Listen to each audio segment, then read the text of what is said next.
the idea that a Muslim woman cannot be feminist has always been quite nonsensical to me, in the sense that I derive a lot of my own beliefs about social justice from my faith.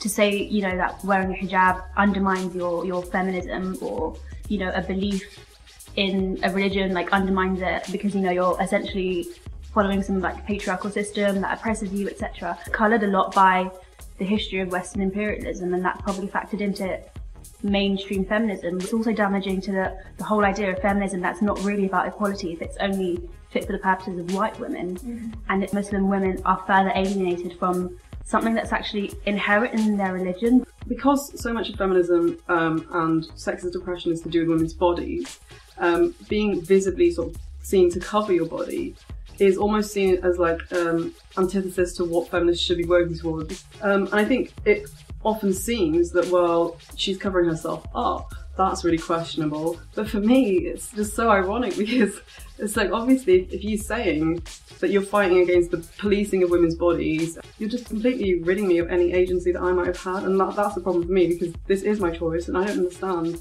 why it has to be necessarily more empowering to uncover than to cover. Islam has been, on the whole, interpreted in a patriarchal way. But I think the most sort of revolutionary thing that women are doing increasingly is to give new meanings to things. The hijab might have been, in some societies, in some cultures, in some personal situations, used to oppress. But if you can take a symbol like that and give it your own meaning, it's a way to combat the patriarchy, because you're saying, I'm not wearing this for you, I'm wearing this for myself, and I wear it for my own reasons. And what disturbs me is when some liberal feminists kind of say, no, that's a false consciousness, you know, you think you're doing it for your own choices, for your own reasons, but you're not. Because that completely rids women of the agency that they were just trying to express by giving things new meaning. You know, there were two texts, the Qu'ran and the Hadith, and in the Hadith, which is the practices of the Prophet Muhammad, a lot of his practices are so feminist. I mean, it's all about empowering women, and not just giving them equality with men, but actually giving them gender-specific freedoms. And so then it's really interesting that the Quran has sometimes been interpreted in a very conservative way, but it doesn't seem to fit entirely with the practices of the Prophet. Throughout history, you know, the main people that have been literate, the main people that have been able to interpret the Quran and to translate it, etc., have been men, and in most cases they will have come from patriarchal and men-dominated societies. And so obviously that is another sort of revolutionary idea, to just reinterpret it in a way maybe that isn't as gendered, and see what comes out of that. For me, my belief in gender equality, emotional equality, comes from my belief in the equality of every single person. Yeah. And that's something that comes from my faith. And it's very hard for me to be a Christian without seeing that as the natural outcome. The church has been abusive in terms of how they've treated women and how they've treated other races, and things have come a long way.